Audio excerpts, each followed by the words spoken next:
প্রতিটি বাবা মায়ের উচিত তাদের সন্তানদের সঠিক লালন পালন করা, তাদের যত্ন নেওয়া এবং তাদের স্বভাব খারাপ হতে না দেওয়া।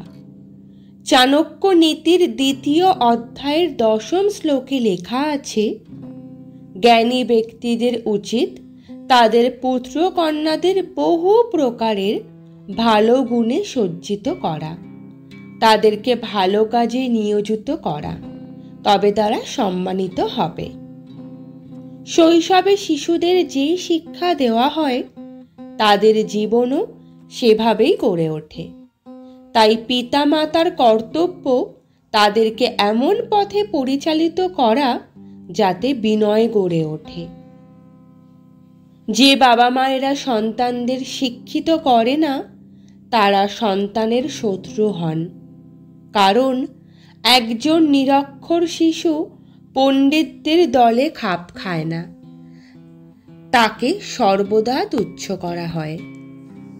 এটা ঠিক যে শিশুদের ভালোবাসা দেওয়া উচিত, কিন্তু অতিরিক্ত ভালোবাসাও শিশুদের মধ্যে অনেক ত্রুটি সৃষ্টি করতে পারে। ভালোবাসার কারণে বাবা মায়েরা সন্তানের অনেক দোষ এড়িয়ে যান। তাই শিশুরা কোনো ভুল কাজ করলে আগে থেকেই তাদের বোঝানোর চেষ্টা করা উচিত, তা থেকে দূরে রাখা উচিত। শিশু যখন কিছু ভুল করে তখন তা উপেক্ষা করা এবং লাঞ্ছিত করা ঠিক নয়।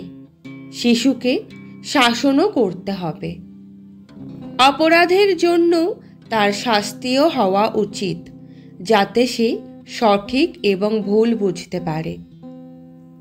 বাবা মায়েরা যদি সন্তানের সামনে সারাক্ষণ ঝগড়া ঝামেলা করেন, পরিবারের সকল সদস্যকে সম্মান না করেন, তবে সন্তান একটা সময়ে আপনারই সঙ্গে সেই কাজ করবে।